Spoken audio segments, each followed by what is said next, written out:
Hola, me llamo Mónica y hice este video para poder contar cosas que son importantes y que me pasaron en mi vida, cosas que me gustaría que no me hubieran pasado nunca, por supuesto, pero sobre todo me gustaría que no le esté pasando a nadie más en este momento. Y lo que voy a contar es bastante difícil, es una historia fuerte, digamos. Lo que me pasó y cosas que me guardé para mí durante más o menos 30 años, ¿no? O sea que estos hechos que ocurrieron hace un poco más de 30 años, en los años 80. La cosa fue que mis padres se separaron cuando yo era bebé y tenía una hermana que tiene un año y un mes más que yo, así que éramos las dos muy chiquitas cuando mis padres se separaron. La cosa es que mi papá confiaba mucho en una de sus hermanas y nos dejó a mi hermana y a mí en lo de esa hermana. Lo que pasó fue que en esa casa pasaron cosas terribles. Esta casa existe siempre y lo que pasó fue que durante todo el tiempo en que mi hermana y yo vivimos en esa casa, hubo muchos abusos, mucha violencia, hubo cosas terribles, y la cosa fue que cuando nos devolvieron a mi madre, estábamos tan traumatizadas, digamos, de todo lo que habíamos vivido esos años. De hecho, mi hermana y yo nos habíamos hecho una promesa, era la promesa de no decir nunca nada a nadie y de tratar de olvidar todo lo que había pasado durante todos esos años. Fue difícil y obvio una promesa que no pude tener, que no pude cumplir.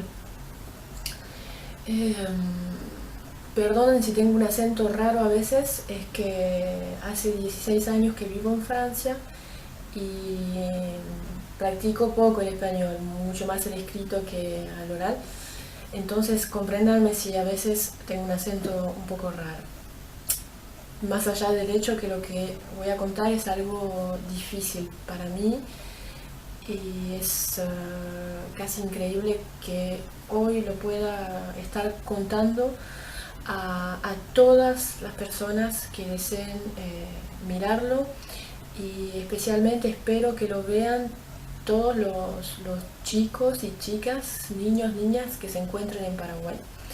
También los adolescentes, chicos y chicas, necesito que lo máximo de personas lo vean y esta video la pueden compartir también a quien quieran. La historia, como yo les decía, es que mis padres se separaron cuando mi hermana y yo éramos bebitas. Mi papá nos confió a esta tía que vive en Paraguay y las cosas se pusieron malas de entrada, digamos. En esta casa nos quedamos mucho tiempo con mi hermana, varios años. Pasó que 3 personas me maltrataban. Yo voy a hablar por mí, pero mi hermana estuvo presente en todos los momentos casi, y también fue víctima también de estas personas y quizás de otras personas más, además de esas que se habían atacado a mí. La cosa fue así. Por ejemplo, tenía un primo que se llama César, digo se llama porque está siempre en vida. César abusaba de mí. Empezó un día llevándome a pasear a caballo y se puso a manosearme y eso me pasaba casi todos los días durante todo el tiempo que viví en esa casa. Era algo cotidiano, o sea, me venía a buscar todos los días, él vivía en la misma casa.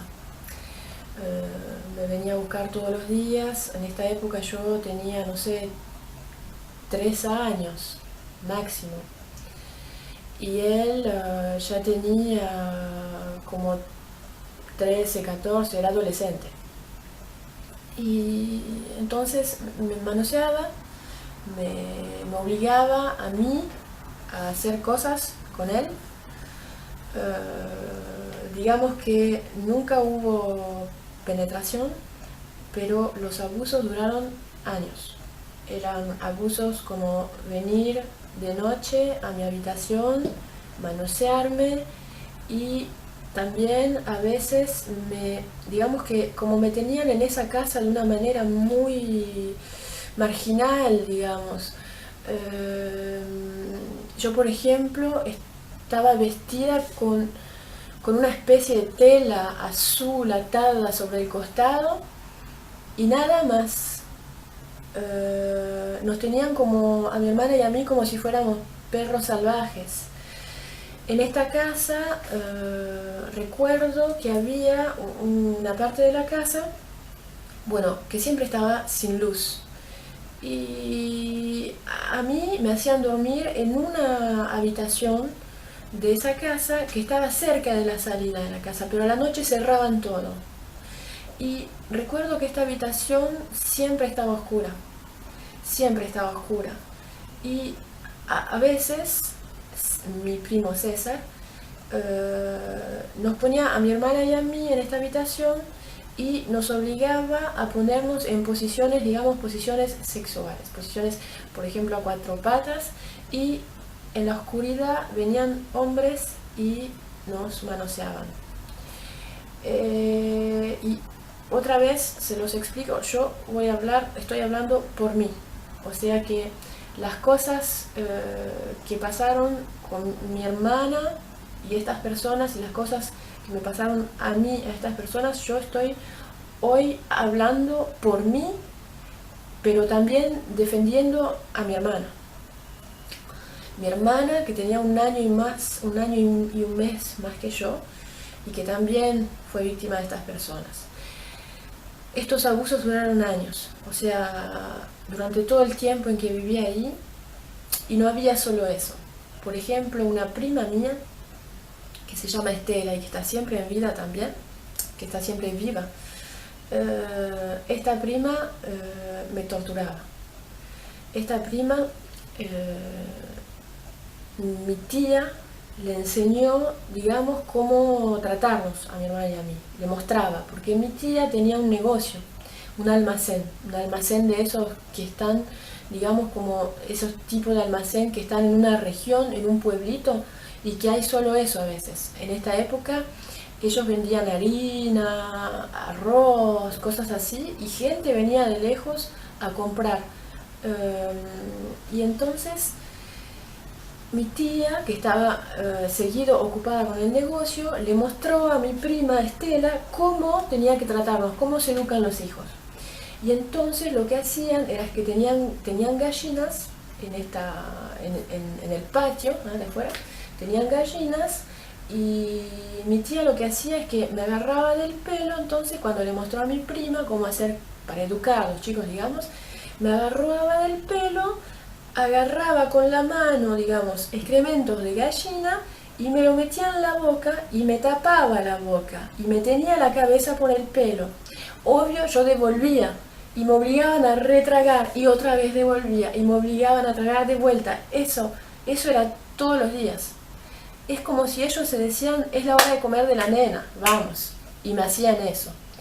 Primero fue mi tía y bien rápido, pero muy pronto, fue Estela, que digamos tomó la releva y que se puso a hacerme eso más otras cosas. O sea, Estela, por ejemplo, se re divertía me sentaba enfrente de ella, me servía mate cocido y me daba el tarro de sal y me decía, ponete azúcar.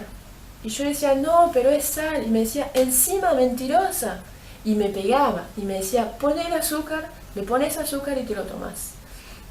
Entonces yo, obligada, porque me trataban tan mal, mismo si yo sabía que me iban a pegar de vuelta y otra, siempre trataba, siempre esperaba que se termine estos malos tratos. Eva Estela me obligaba a ponerle sal, cucharas y cucharas, y me decía, ponele más azúcar. Y era sal, y después me obligaba a tomar ese mate cocido. Yo devolvía y me reventaba a golpes. También pasaba que me obligaba me decía que como yo era muy mala, tenía que ir a juntar el algodón. Entonces había como un campito con algodón y recuerdo que yo iba y con las manitos, terminaba con las manitos llenas de sangre, o sea, iba y tenía como penitencia encima de estar maltratada de un lado por una persona, abusada por otra persona, por otras personas que no sé quiénes venían en la oscuridad con César, con mi primo César, quizás sus hermanos, quizás un tío, no sé. Pero digamos que encima, además de eso, se adicionaba entonces los malos tratos de Estela hacia mí. Así que cuando yo me levantaba, o sea, a la mañana, me despertaban y era Estela, por ejemplo, que venía y que me despertaba. Yo dormía en el piso y como les expliqué, en esta habitación, en la oscuridad de esta habitación, donde a veces venían hombres y nos manoseaban, en esta habitación también me pasó que me ataban los tobillos, había una cama en esta pieza. Y yo recuerdo que muy seguido dormía en el piso. O sea, esta cama, cuando me ponían en la cama, era para que me ponga cuatro patas y era para que espere que vengan no sé quién con mi primo César y que nos manoseaban en la oscuridad. La mayoría del tiempo, digamos que esta cama servía solo para eso. Pero pasaba que a veces, no sé por qué razones, se ponían a varios a maltratarme. Entonces, por ejemplo, recuerdo muy bien, una vez, como tantas otras, estaba atada, con los tobillos atados al pie de esta cama, que estaba en esta habitación que servía para eso. Estaba en el pie de esta cama y, por ejemplo, se turnaban para venir y decirme cosas o pegarme o manosearme. Por ejemplo, recuerdo una noche interminable, era horrible. Estaba atada, con los pies atados, y recuerdo que igual no podía parar de patalear. Yo pataleaba y pataleaba y mis tobillos estaban heridos, me dolían, pero estaba ahí, gritaba y gritaba. Y venían, por ejemplo, mi prima Estela venía y me insultaba, me daba patadas. Yo estaba en el piso, me daba patadas, o se agachaba y me tiraba del pelo. Mi tía ñorita le había enseñado a pegarme con alambres de púa. Si supieran las veces que me agarraban a la mañana sin ninguna razón y me daban una paliza en la que yo terminaba en el suelo, en posición fetal, pidiendo basta, que esto pare. Fueron años que marcaron mi vida para siempre. Las cosas que pasaron en este lugar son cosas que no le deseo a nadie en este mundo, y todavía menos a criaturas. Cuando al fin mi madre me rescató de este lugar, resulta que mi tía le había como obligado a comprarnos, a mi hermana y a mí. O sea que mi madre se encontró años después a poder rescatarnos a cambio de dinero y encima recuperando 2 hijas completamente marcadas, destruidas, rotas, ¿entienden? Rotas. De más está decir que eran los años 84 cuando mi mamá nos rescató y que en el año 85 mi padre vino a buscarnos, o sea, venía también a rescatarnos, digamos, pero como era su familia, la propia familia de mi padre, no le iban a pedir plata, porque ven, es la misma familia. Mi madre, a ella le pidieron plata para poder recuperarnos y tuvo que dar mucha plata. Recuerdo que cuando nos vendieron a esta mujer, nadie nos explicó que era nuestra madre, nadie nos dijo nada, nada. Simplemente recuerdo, porque está marcado en mi mente, que se intercambiaron sobres y mi mamá tuvo que dar un sobre lleno de plata y mi tía, le dio papeles para que mi madre pueda salir de Paraguay con nosotras. Y yo me pongo en el lugar de esta tía y me digo, obvio, porque una vez tan arruinadas las nenas, ahora se las dan, pero que se las lleven lejos, así nunca vienen a decir nada. Eso hubiera sido lo ideal para ellos, pero el mundo cambió, la vida cambió, llegó internet, llegaron los medios sociales y pasó que en el 2011, gracias a la ayuda de una especie de superhéroe que encontré, una persona que me ayudó, y por eso tengo ganas de decirles a todos, sigan creyendo, no paren de creer, porque un día alguien los va a escuchar, un día alguien los va a ayudar, un día alguien los va a entender y los va a guiar, y no hay que perder esperanza, nunca pierdan esperanza, porque miren lo que pasó para mí. Resulta que en el 2011, gracias a esta persona que me ayudó, y yo me acordaba, tenía también muchos recuerdos de esta época, muchísimos, y encima fueron cosas que me marcaron, entonces que estaban por la mayoría grabadas en mi mente y en mi alma, en mi corazón, en mi piel. Todo el sufrimiento de esos años son cosas que me van a seguir hasta el último día de mi vida, hasta mi último aliento. Y es normal, porque miren lo que pasó después, es que cuando encontré a mi padre, supe entonces el calvario que fue para él, cuando vino a buscarnos, a mi hermana y a mí, y nunca más nos encontró. Nadie le explicó a mi papá que nos habían vendido a mi madre, porque querían plata y que encima él no tenía que saber todo lo que nos habían hecho, porque fueron los abusos sexuales durante años, la impresión de ser una esclava sexual, la impresión de ser simplemente un objeto sexual, ¿entienden?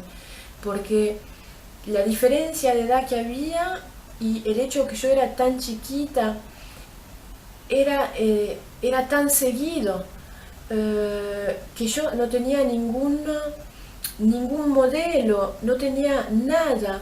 Imaginan que durante años pensé que la vida, la realidad era eso, un mundo sin nadie que se llama papá o mamá, un mundo en el que todos te golpean o te lastiman y el que no te golpea te manosea. Entonces, mi tía, en medio de todo eso, un día, mi tía que se llama Victorina, un día, una mañana, porque mi primo César, cuando abusaba de mí, siempre desde la primera vez me decía que si yo le decía algo a alguien, me iba a matar. Y que entonces, obvio que no tenía que decirle nada a nadie porque me iba a matar. Entonces, ¿qué pasó? Cuando esos abusos comenzaron, muy rápido mi estado se deterioró. O sea, yo era la sombra de mí misma. vivía como pidiéndole a Dios que por favor el día de mañana, yo me acuerdo que a la noche no conocía las oraciones enteras, pero a la noche me acostaba y que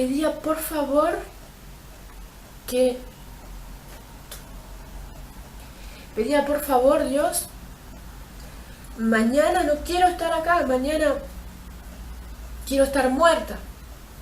Una vez, una vez decidí que me iba a ahorcar, que me iba a asfixiar. Traté, traté, pero no sabía, o sea, lo que yo no sabía era que había que colgarse para que funcione. Entonces había tratado y todo y no funcionaba. Entonces después me dije que entonces dejaría de respirar simplemente dejando de respirar, ¿entienden? Y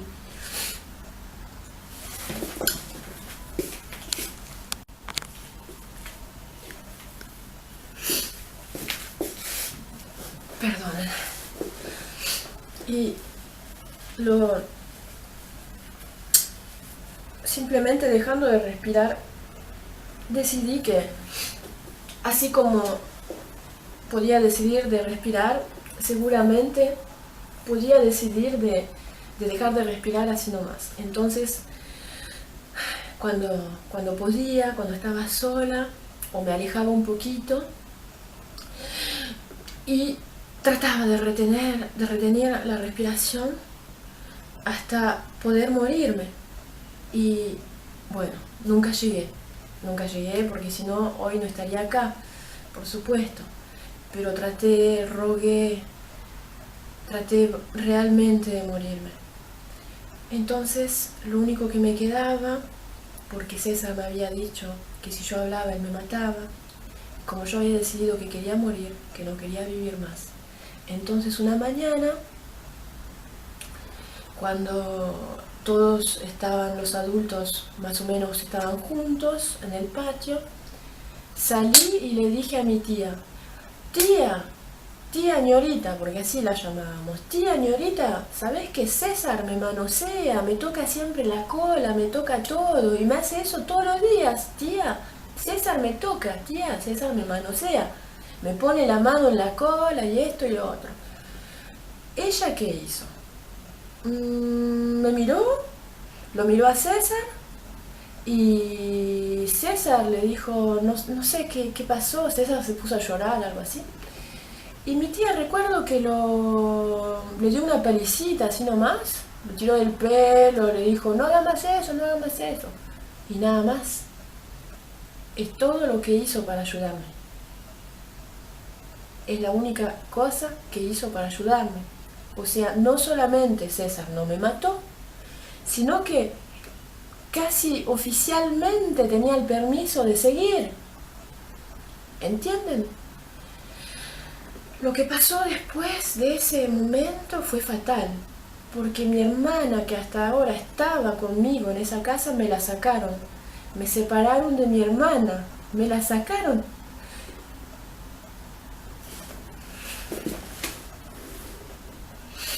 Me sacaron a mi hermana y no la veía más. Yo estaba desesperada. Estaba desesperada. Un día la vi de vuelta, pero no la reconocí.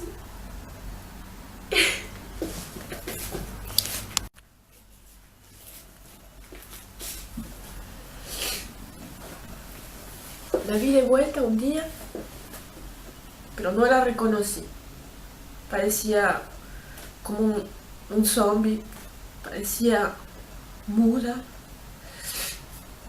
parecía como si estuvieran la cabeza en otro lado, ¿entienden? Entonces, culpabilicé mucho porque si yo no hubiera hablado de lo que César me hacía, quizás no me hubieran separado de ella. Digamos que lo que a ella le pasaba, a partir de ese momento en que nos separaron, se volvió más importante de lo que me hacían a mí y por lo tanto para mí las cosas seguían iguales. Por ejemplo, mi prima Estela siempre se divertía a torturarme o a hacerme cosas malas. Entonces un día recuerdo que tenían como un jabón y con ese jabón me mandaban al borde del aljibe, me decían anda a lavarte los dientes. Y yo recuerdo que un día pedí el jabón y dije, Estela, necesito jabón para lavarme las manos. No sé qué me agarró, me quería lavar las manos. Entonces ella me dio una hoja de Gillette, una lámina de Gillette, y me dijo, ese es el jabón, te vas a lavar con eso. ¿Ves la palangana allá? Vas y te lavas ahí en la palangana con ese jabón. Y yo la miré y le dije, esto no es un jabón. Y ella me dijo, encima mentirosa. Y me pegó, me pegó y me pegó. Y después fui a la palangana y me lavé las manos con la Gillette. Y recuerdo que lo usaba como un jabón. Y el agua se ponía toda roja. La palangana estaba llena de sangre. Mis manos sangraban.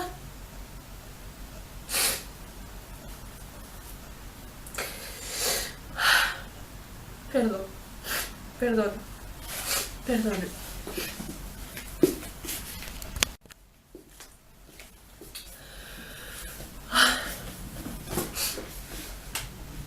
Perdonen. Así que mi tía no me ayudó nunca. Los abusos, los manoseos, eh, los abusos sexuales en grupo a la noche siguieron. El hecho de que Estela o mi tía me obligaban a comer excrementos de gallina duró también durante todo el tiempo en que viví en esta casa. Para mí era la casa del horror, era como una casa como se ven en las películas de terror, ¿entienden? Y cuando mi madre nos rescató, recuerdo que fue difícil, porque durante todos esos años nunca yo había usado, por ejemplo, cuchillo y tenedor. Andaba descalza. Hablaba una especie de guaraní, un poco español, pero más bien guaraní. Cuando llegué a Buenos Aires, no sabía comer en la mesa como la gente civilizada. O sea que tanto me habían tratado como un animal salvaje, que solo sabía comer con las manos en el piso. No tenía idea de lo que era un cuchillo, un tenedor. Y la comida en general no la conocía. Tomates, jamón, mayonesa, no conocía. Nunca había visto. Digamos que en Paraguay no me daban de comer casi. Estaba muy flaca cuando mi madre me encontró. Nunca me habían cortado el pelo. La primera cosa que mi mamá hizo fue cortarme el pelo y enseñarme los buenos modales, cómo tenerme en la mesa, cómo comer con cuchillo y tenedor, los buenos modales, el respeto. Mi madre fue dura, con un carácter estricto, pero me sacó adelante. Nunca me atreví a contarle las cosas que me habían pasado. Quizás si se las hubiera contado, ella hubiera sido más flexible, ni idea. Pero la cosa es que hoy tengo el coraje de decirlo. Y de denunciar esos malos tratos, esos abusos. Ningún ser humano tendría que ser vendido por ninguna razón en el mundo, ni a sus padres, ni a otra persona, ni a nadie. Digamos que yo siempre tuve una duda sobre mi identidad hasta el día que encontré a mi papá. El día en que lo encontré fue obvio uno de los días más lindos de mi vida, porque era confirmar que yo tenía una existencia terrestre normal, con madre y padre, etcétera, etcétera. Para mi madre la historia era muy complicada y entonces para ella era difícil, digamos. Pero como les dije, hoy voy a hablar de mí. Lo que estas tres personas me hicieron marcaron mi vida para siempre. Por ejemplo, hubo momentos de mi vida que pudieron haber sido normales, pero que no lo fueron. Porque las cosas que ellos me hicieron me marcaron para siempre. Mi primer novio, la primera vez que tuve relaciones sexuales, esas cosas están grabadas en mi memoria como cosas que yo tendría que haber vivido diferentemente, de manera más normal. El miedo y el estrés que yo sentía cada vez que escuchaba una moto en Buenos Aires, porque mis primos tenían moto. Y recuerdo que mi hermana y yo nos escondíamos, íbamos al interior de la casa corriendo a Buenos Aires, porque cuando escuchábamos una moto teníamos miedo que sean ellos que venían a buscarnos de vuelta. Teníamos miedo, vivimos en la terror, crecí en el terror de imaginarme que iban a volver, porque se imaginan el miedo que yo tenía. No me atrevía a preguntar nada, ni a contar nada, tenía mucho miedo. Ese miedo duró años y hoy quiero que toda la gente lo sepa. Es muy importante que si hay otros chicos o chicas, mismo si fue hace años y si es actual también, necesito que me ayuden, necesito la ayuda de ustedes, de la persona que está mirando este video. Necesito tu ayuda, ayúdame, porque puede ser que haya más víctimas de mi primo, y necesito también saber si mis tíos o mis otros primos participaban a esos abusos, sobre todo cuando eran en grupo. Quiero denunciar estas personas que siguen viviendo en Paraguay, en una zona un poco retirada, pero que siguen viviendo en Paraguay, en Borja. Tengan muchísimo cuidado. Este primo que abusó de mí durante todos esos años, hoy es una persona que tiene muchas responsabilidades en un colegio, en un liceo. ¿Se imaginan lo que yo me imagino? O sea, el lugar de trabajo ideal para ejercer esas pulsiones anormales, esas pulsiones de pedofílico. O sea, ayúdenme.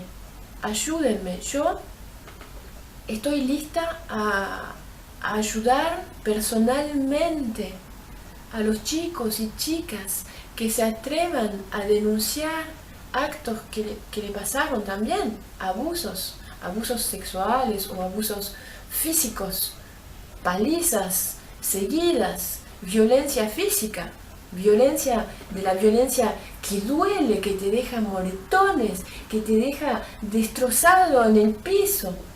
Ese tipo de violencia. Necesito de ustedes que confíen en mí y que me lo digan, que se atrevan a decir, y yo seré la voz de quien quiera y hablaré por quien quiera y haré todo lo necesario hasta protegerlos si necesitan, que sea una chica o un chico, que sean varios chicos. Si necesito de ustedes que lo escriban, por ejemplo, de manera anónima o que me escriban a mí para decirme, para contarme. Si la están pasando mal, hay que ponerle un término a esto. Hay que ponerle un término a esto. Denuncien las cosas que pasan alrededor suyo. Si alguien abusa de ustedes, sepan que no es normal. Ningún adulto debería abusar de ningún chico o de ninguna chica. No existe razón en el mundo que justifique esto.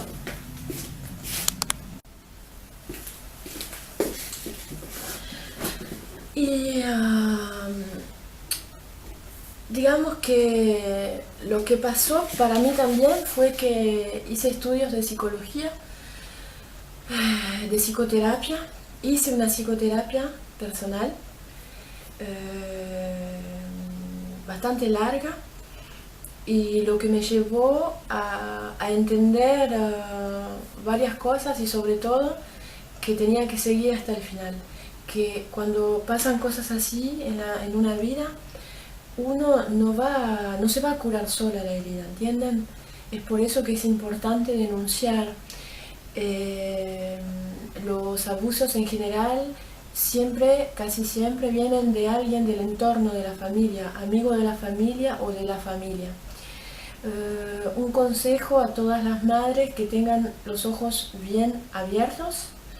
Sepan que hay leyes que les impiden de maltratar a sus hijos, que no es normal pegarle a su hijo todos los días o a su hija todos los días. Es anormal, sepan. Y sepan también que un día les puede pasar lo que está pasando a mi familia, lo que está pasando a mi tía, a mis tíos y a mis primos. Un día, uno de esos niños que usted maltrata, la persona que me está mirando y que maltrata su hijo, su hija, su sobrinito, el vecinito, la vecinita, sepan que un día a ustedes también les puede pasar. Que el chico crezca y que venga y denuncie y diga hasta el final las cosas. Yo hoy no tengo miedo de dar testimonio, de hablar, de dar más detalles si hace falta, porque estoy dándome cuenta que esto lo tendría que haber hecho hace rato. Y espero de todas mis fuerzas, espero con todo mi corazón que lo paguen un día, y que este video llegue hasta la casa la más alejada que existe, que este video llegue a todo el mundo, a todos los chicos de América Latina, a los chicos de Paraguay precisamente. Y recuerden que si vengo a saber que hay más personas en mi caso que pasaron por lo mismo que yo, o que están pasando por lo mismo que yo, sepan que estoy acá para ayudar en lo que sea. Estoy dispuesta a investirme personalmente para ayudar, para ser la persona que les va a dar una mano. Entonces, no duden nunca en denunciar, y sepan que en Paraguay hay una justicia, hay gente que les puede ayudar. Cierto, es difícil denunciar cuando uno es chico. A veces hay que esperar a estar grande y fuerte para poder ir y ¡pam!, denunciar. Y entonces, no dejen de hacerlo, no dejen de denunciar, y no dejen de compartir mi historia. Gracias por haberme escuchado.